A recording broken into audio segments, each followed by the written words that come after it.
Hola, buenos días, buenas noches, que el Señor les bendiga. Bienvenidos a nuestra primera transmisión de la semana de estudio bíblico. El día de hoy nuestro tema es los nombres de Jesús, conociendo a Jesús por sus nombres, y el nombre que vamos a compartir el día de hoy es el de el primogénito. En Apocalipsis capítulo 1, versículo 5, la palabra de Dios nos denomina, entre algunas de las denominaciones que tiene ese versículo, denomina a Jesús el primogénito de los muertos, pero en otras escrituras también encontramos la nominación de Jesús como el primogénito, así que vamos a compartir acerca de todas ellas, no específicamente de solo de la de el primogénito de los muertos. En primer lugar, necesitamos entender lo que significa la primogenitura en la cultura hebrea. Para nosotros en el tiempo actual, el primogénito es el primer hijo, sea hombre, sea mujer, de cualquier pareja. Sin embargo, en el Antiguo Testamento la primogenitura iba mucho más allá. Además de ser el primer hijo nacido de una mujer o de un padre, y era el hijo hombre, este caso, y eso implicaba varias cosas. En primer lugar, que al morir el padre, el hijo ocupaba la posición de dirigir la familia, ya fueran los hijos casados o solteros, es decir, era el hijo que tenía el privilegio de ser la autoridad de esa familia, con toda su descendencia, número uno. Número dos, el primogénito recibía una doble porción de la herencia del padre en relación con sus demás hermanos. Y este caso de la primogenitura aplica a Jesús en dos sentidos. En primer lugar, Jesús es el primogénito hijo del Padre. No solo es el primogénito, sino el unigénito. Es el único hijo, digamos, natural de Dios, por un lado. Y por el otro lado, es el primogénito en el sentido de que Él es el primero, el principio y el fin. Recordemos que también uno de los nombres de Jesús es que encontramos en el libro de Apocalipsis, es el primero y el último, el alfa y la omega. Por el otro lado, también es primogénito en el sentido de José y de María, porque fue el primer hijo de ambos, de María por concepción y de José por adopción. En el caso de Jesús, el uso de la palabra primogénito también es simbólico. ¿En qué sentido? En el sentido de indicar una prioridad, una superioridad de tamaño, de rango, de fortaleza, una preeminencia de carácter, hasta siempre, de posición, de excelencia, todo lo cual corresponde cabalmente a Cristo. Recordemos que Cristo es el modelo del carácter que está siendo formado en nosotros, es el modelo de fortaleza. De hecho, la palabra de Dios dice que todo lo puedo en Cristo que me fortalece. Es el más grande en rango, es el Hijo unigénito de Dios. Y de posición también y de excelencia. Dios le ha dado un nombre que es sobre todo nombre, ante el cual se dobla toda rodilla en el cielo, en la tierra, debajo de la tierra. O sea, es también entonces la primogenitura de Jesús tiene un carácter simbólico en cuanto a todos esos temas, en cuanto a autoridad, en cuanto a poder, en cuanto a carácter, en cuanto a grandeza, en cuanto a posición, en cuanto a excelencia, etcétera. El concepto, como ya mencionamos, el concepto de la primogenitura en la tradición del pueblo judío implicaba responsabilidades y bendiciones especiales dentro de la familia. El privilegio de recibir una doble porción de herencia de los otros hermanos, el que ocupaba el lugar más alto después del padre y la madre, y si el padre moría, era entonces el que ocupaba la dirección de la familia. En cuanto a la primogenitura de Jesús en las Escrituras, se dice que Jesús es el primogénito de toda la creación en Colosenses capítulo 1, versículo 15.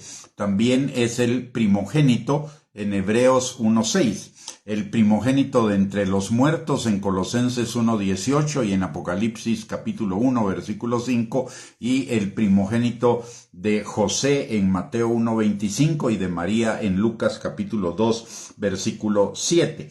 En relación al primogénito de toda la creación, en Colosenses capítulo 1 versículo 15 se nos enseña que Cristo es la imagen de Dios, del Dios invisible, el primogénito de toda creación, no solamente en el sentido de que el Hijo haya sido engendrado, sino en el sentido de que es quien tiene la preeminencia, superioridad, prioridad sobre toda la creación, no solo sobre las personas, sino sobre toda la creación, personas, familias, estados, naciones, pueblos, y sobre toda la naturaleza, sobre todas las cosas.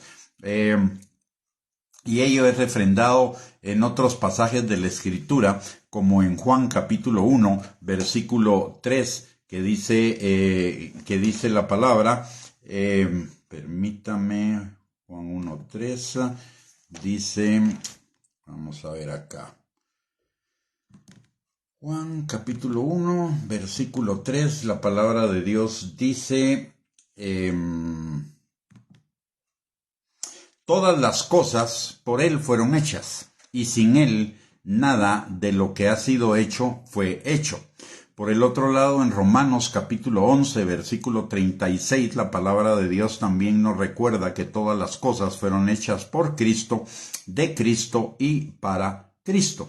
Y en Hebreos, en el capítulo 1, en el versículo número 3, la palabra dice, el cual, siendo el resplandor de su gloria y la imagen misma de su sustancia, y quien sustenta todas las cosas con la palabra de su poder, habiendo efectuado la purificación de nuestros pecados por medio de sí mismo, se sentó a la diestra de la majestad en las alturas. Esto nos habla no solo de que Él es el principio, de que Él sostiene todas las cosas, sino de que Él está en la posición de preeminencia más alta que puede existir. En el pasaje de Colosenses 1:15 que vimos anteriormente, al asignarle a Cristo el título de primogénito, se hace énfasis en la relación e imagen de Cristo para con la deidad. Es la imagen del Dios invisible, y en la unicidad perfecta entre ambos. Recordemos que la palabra nos enseña que el Padre y Jesús son uno. La unicidad de Cristo con la deidad en la creación y su participación activa en ello nos da la idea de la preeminencia y de la relación de preeminencia que tiene sobre toda la creación, de la cual ha sido constituido el Señor. Y nos lo dice Hechos capítulo 2, versículo 36, dice la palabra, sepa pues ciertísimamente toda la casa de Israel, que a este Jesús, a quien vosotros crucificasteis, Dios le ha hecho Señor y Cristo. Luego, como vimos anteriormente también, en Hebreos capítulo 1, versículo 6, la palabra de Dios nos habla de Cristo como el primogénito, dice la Escritura. Y otra vez, cuando introduce al primogénito en el mundo, dice, adórenle todos los ángeles de Dios. En este pasaje está usando también simbólicamente la figura del primogénito referente a Cristo como posición de superioridad, de preeminencia de carácter y de posición a la que accede por delegación del Padre. Recordemos que la palabra en Mateo capítulo 28, versículo 18, dice que nos recuerda que a Jesús le ha sido dada toda autoridad en el cielo y en la tierra. Y en Filipenses capítulo 2, versículo 9 al 11, también nos recuerda que Jesús tiene un nombre que es sobre todo nombre, ante el cual se dobla toda rodilla en el cielo y debajo de la tierra.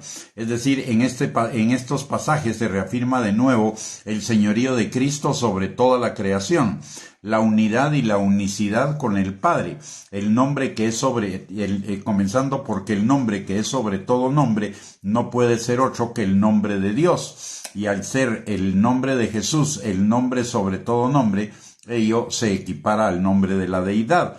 Por el otro lado, Jesús es simbólicamente el primogénito del Padre, en el sentido de que Dios no tiene otros hijos por la vía directa de la manera como Jesús es su Hijo, el unigénito del Padre. Todos los demás, todos nosotros somos hijos de Dios, pero hemos sido engendrados por la palabra de Dios que vive y permanece para siempre. No hemos sido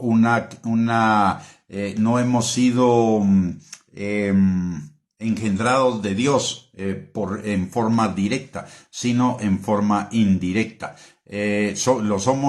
Además somos hijos por la vía de la adopción, como nos lo enseña Romanos Juan capítulo 1, versículo 12, que a todos los que creemos en su nombre nos dio la potestad de ser hechos hijos de Dios.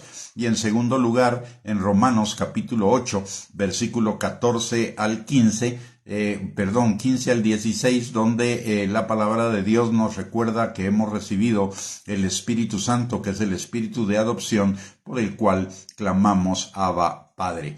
Y finalmente, en cuanto al primogénito, en Colosenses 1:18, el sentido de primogénito también se usa para denotar que Cristo, como el hermano mayor, es la cabeza del cuerpo, que es la iglesia. Y lo mismo encontramos en Efesios capítulo 1, versículos 22 al 23, que nos recuerdan que Él es la cabeza, Él es la plenitud de aquel que todo lo llena en todo.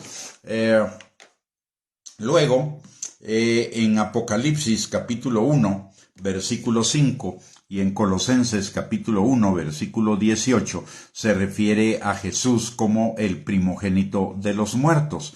En este sentido, significa el primero de todos los muertos que ha resucitado para la eternidad.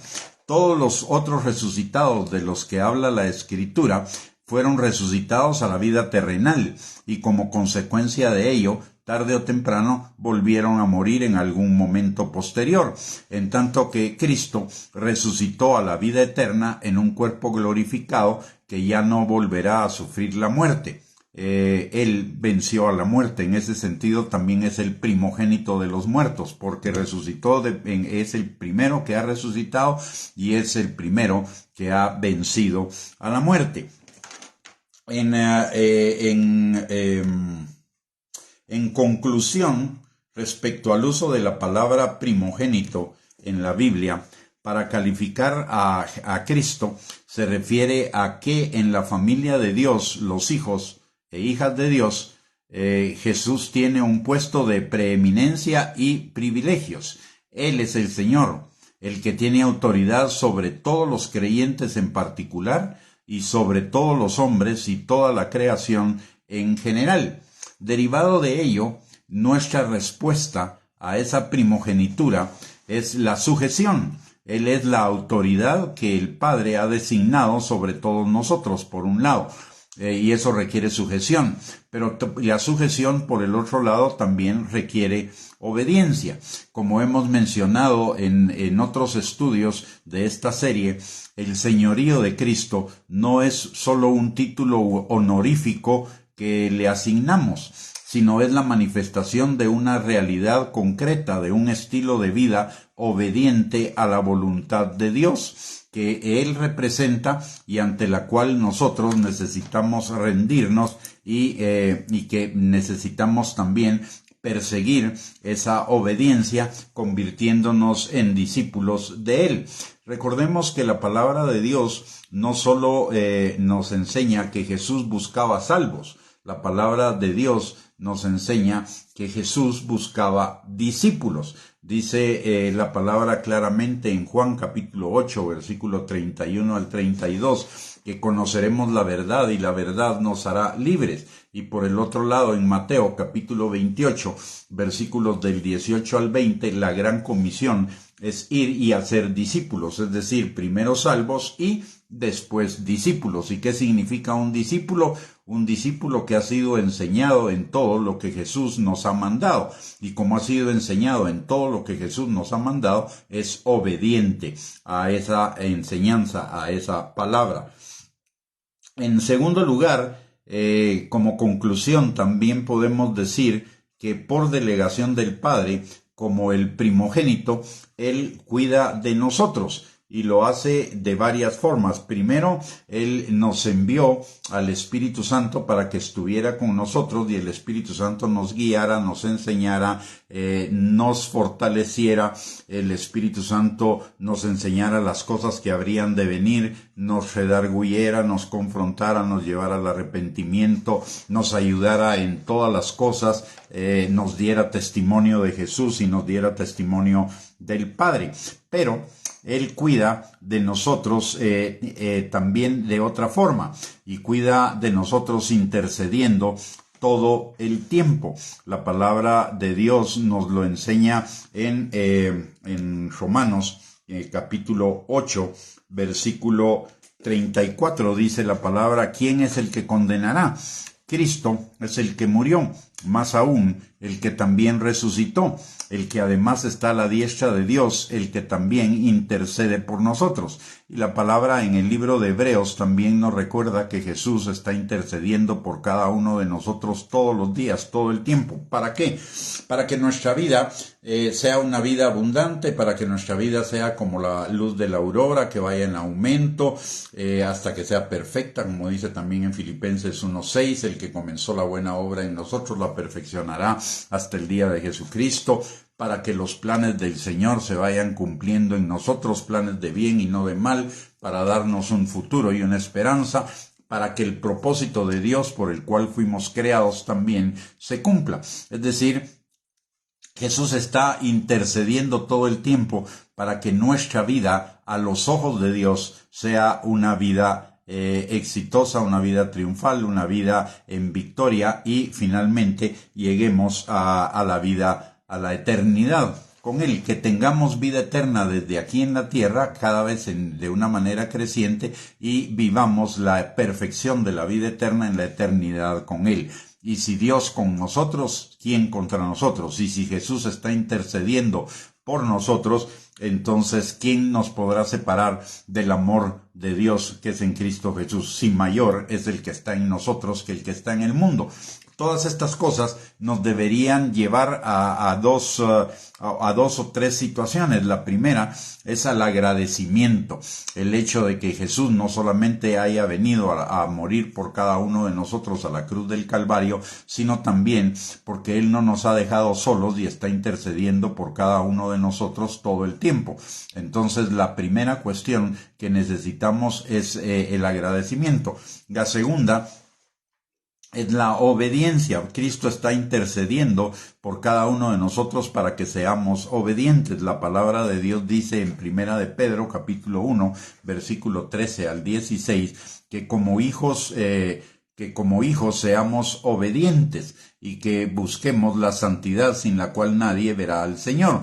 Y en tercer lugar, no solo se trata del agradecimiento, se trata de la obediencia, sino también se trata de cumplir el propósito de Dios para nuestras vidas, que es un propósito múltiple, que el carácter de Cristo sea formado en nosotros, que seamos santificados, que seamos santos, que le sirvamos, además que compartamos de Cristo con todas las personas, etcétera. Y eso está incluido dentro de el tema de la obediencia a la palabra de Dios. Recordemos dentro de la respuesta a la primogenitura de Cristo, Juan capítulo 14, versículo 15, nos recuerda que si nosotros amamos a Dios, guardamos sus mandamientos. Y la tercera cuestión o la cuarta cuestión derivada de que Él es el primogénito, ya hablamos del agradecimiento, de la obediencia, del servicio, y la cuarta cuestión derivada de ello debería ser el que cada día le amemos más, le busquemos más, tengamos más intimidad y más comunión con Él. Es a lo que la palabra de Dios se refiere en Juan capítulo 4, versículos 23 y 24, cuando nos enseña que Dios busca adoradores en espíritu y en verdad. Esa intimidad, esa cercanía, es nuestro hermano mayor, y la relación natural entre hermanos debería ser una relación de cercanía, de intimidad, una relación de donde no hay secretos, una relación de compañerismo, una relación de amor, etcétera. Y eso es lo que el Señor busca de cada uno de nosotros. Recordemos la palabra en Santiago capítulo 4 versículo 5, que nos enseña que el Espíritu que Él ha hecho morar en nosotros nos anhela celosamente. Y una quinta cuestión que podemos derivar de que Él sea el primogénito, de que esté intercediendo por nosotros todos los días, es la maravillosa seguridad que nos da el hecho de saber que Él, nuestro hermano mayor, nos cuida, y juntamente con el poder de Dios, que es el Espíritu Santo, nos llevan de camino a la eternidad sin ningún lugar a dudas, si somos verdaderamente hijos de Dios y hermanos de Cristo. Siendo Cristo la imagen del Dios Todopoderoso, podemos vivir confiadamente que Él tiene todo en nuestras vidas bajo control, operando a nuestro favor, para que lleguemos a ser más que vencedores en todas las cosas aquí en la tierra, utilizando todas las situaciones para nuestro bien, para formarnos a su imagen, y que lleguemos con Él a la eternidad. Es decir, esto nos da el hecho de que Él sea nuestro hermano mayor, el primogénito de la familia de Dios, nos da la certeza, la seguridad del cuidado que Él tiene para con cada uno de nosotros, y cuidado en cuanto al propósito de Dios para nosotros, que es llevarnos a la eternidad. Nuestra seguridad de la eternidad en Cristo no tiene ningún lugar a dudas. Por supuesto que no podemos no llegar a la eternidad si verdaderamente no hemos confesado al Señor Jesucristo como nuestro Señor y Salvador, y no lo estamos viviendo como tal, o porque podamos apostatar de la fe. Pero si tenemos a Cristo como nuestro hermano mayor y nuestro intercesor, Él siempre va a estar intercediendo para que usted y yo siempre vayamos en ese camino derecho, en ese camino recto que Dios ha establecido para nosotros, que es su voluntad, y nuestra respuesta de amor es caminar en esa voluntad, y es que la respuesta del Padre a la intercesión de Jesús se manifieste claramente en nuestras vidas.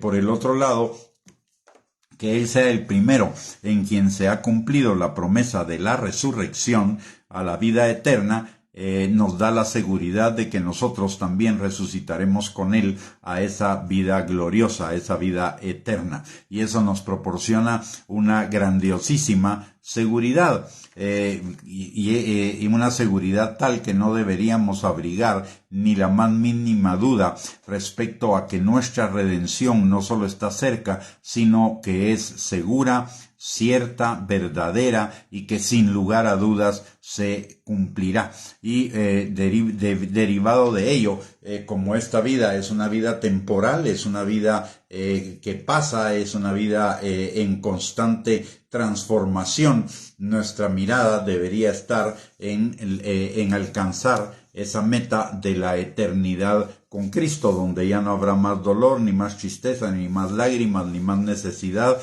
donde viviremos todo el tiempo en la perfección y en la eternidad e infinitud de Dios. Es algo realmente no solo emocionante, sino es algo seguro, y es algo que nos debería motivar a vivir nuestras vidas en comunión, en obediencia, en relación constante con el Señor. que Él sea el primogénito de los muertos significa que usted y yo, como hijos de Dios, vamos a vencer a la muerte y vamos a resucitar. Y en cuanto a la creación, como Él es anterior a todo lo creado, porque nada de lo que existe ha sido creado sin Él, y que fue creado por Él mismo y que Él la sustenta con la palabra de su poder, significa que Él tiene autoridad sobre todo ello. Eso nos da un enfoque y una dimensión ministerial muy significativa y diferente a la que ordinariamente sostenemos en el cuerpo de Cristo. Cuando hablamos de ministerio y cuando hablamos de servicio en el cuerpo de Cristo, generalmente la idea que tienen las personas es que ministerio es solo lo que se hace en la iglesia y que servicio es solo lo que se hace para los hermanos en la iglesia. Cuando la palabra de Dios nos da una perspectiva y una definición mucho más allá de lo que es ministerio y servicio. Ministerio es el cumplimiento del propósito que Dios nos ha dado para mientras vivamos aquí en la tierra, que tiene que ver con la reconciliación de todas las personas y de todas las cosas con Dios.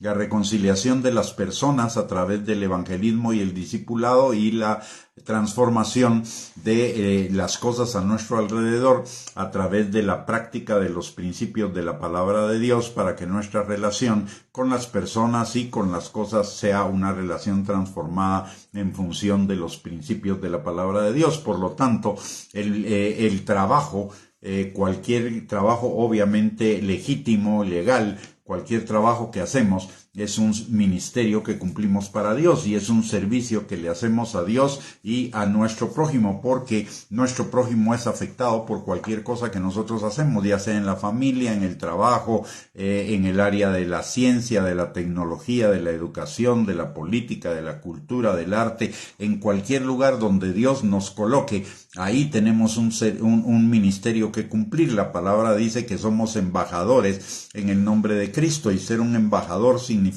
mostrar el estilo de vida de mi reino de origen al entorno en el que estoy. Es decir, usted y yo necesitamos, parte de nuestro ministerio es manifestar el estilo de vida en todas las áreas de nuestra vida, que significa vivir en el reino, ser un hijo de Dios, obedecer, vivir en la obediencia a la palabra de Dios. Y el servicio es todo lo que hacemos, porque siempre alguna persona va a ser afectada por el hecho de lo que hagamos. En la familia, nuestros hijos, nuestra pareja o nuestros padres, si somos solteros, en el trabajo, nuestros compañeros de trabajo, nuestros jefes, nuestros proveedores, los dueños de la empresa, incluso gente que nosotros ni nos imaginamos, porque derivado de nuestro trabajo surgen los impuestos, y los impuestos el Estado los invierte en servicios a la comunidad. Así que todo lo que hagamos es un ministerio y es un servicio que hacemos para Dios. Usted y yo somos, dice la palabra, que somos ministros de un nuevo pacto, un ministerio hecho sobre mejores y mayores promesas, ya no un ministerio sobre la base del ministerio levítico, que era solo una familia específica dentro de todas las tribus de Israel, que era la familia de Aarón y la familia levítica, sino un ministerio conforme al orden de Melquisedec. Jesús es sacerdote, sumo sacerdote conforme al orden de Melquisedec, y eso implica que ya no deriva de una familia, sino deriva de una relación. Y que en cuanto nosotros somos el cuerpo de Cristo, también somos sacerdotes según el orden de Melquisedec, de acuerdo también a lo que dice la palabra en Apocalipsis capítulo 1, versículos 5 y 6, y en Apocalipsis capítulo 1, capítulo 5, versículo 10, que somos reyes y sacerdotes para Dios nuestro Padre.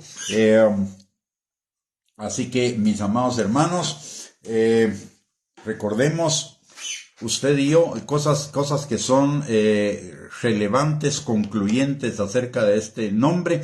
El primero es que usted y yo tenemos, así como Cristo resucitó a la vida eterna y no vuelve a morir, así usted y yo resucitaremos a la vida eterna, venceremos la muerte y viviremos por siempre con Cristo Jesús. En segundo lugar, nuestro llamado a la vida cristiana es un llamado a la obediencia a la palabra de Dios y a ejercer el ministerio en todos los ámbitos y en toda de nuestra vida, reconciliando todas las cosas y las personas con Dios, evangelizándolas y aplicando los principios de Dios en nuestras relaciones en cuanto a las personas y en cuanto a todas las cosas. Muy bien, con esto hemos llegado al final de este estudio. Muchísimas gracias por conectarse. Espero que haya sido de bendición, edificación y consolación para su vida. Recuerde, tenemos la seguridad de la vida eterna. Si estamos verdaderamente en Cristo Jesús, tenemos la seguridad de la vida eterna, de que nuestra salvación es cierta, genuina, verdadera, sin ningún lugar a dudas. Así que podemos caminar por esta vida con total seguridad, sabiendo que Dios, a través de nuestro Señor Jesucristo, tiene el control de todas las cosas y nada ni nadie nos puede separar del amor de Dios, y en todas las cosas somos más que vencedores por medio de Él, que nos amó y nos sigue amando con amor eterno. Muy bien. Muchísimas gracias por conectarse, que el Señor les bendiga. Les recuerdo que el día de mañana a las 7 de la noche tendremos nuestro próximo estudio en relación a la revelación de Jesús a través de sus nombres, y lo que veremos el día de mañana es a Jesús como el soberano de los reyes de la tierra, el que nos amó. Así que les esperamos mañana a las 7 de la noche para otro estudio más en la palabra de Dios. Y mientras tanto, que el Señor les bendiga rica y abundantemente esta noche y el día de mañana, y que yo les mando un abrazo a cada uno de ustedes y mi agradecimiento por conectarse. Bendiciones.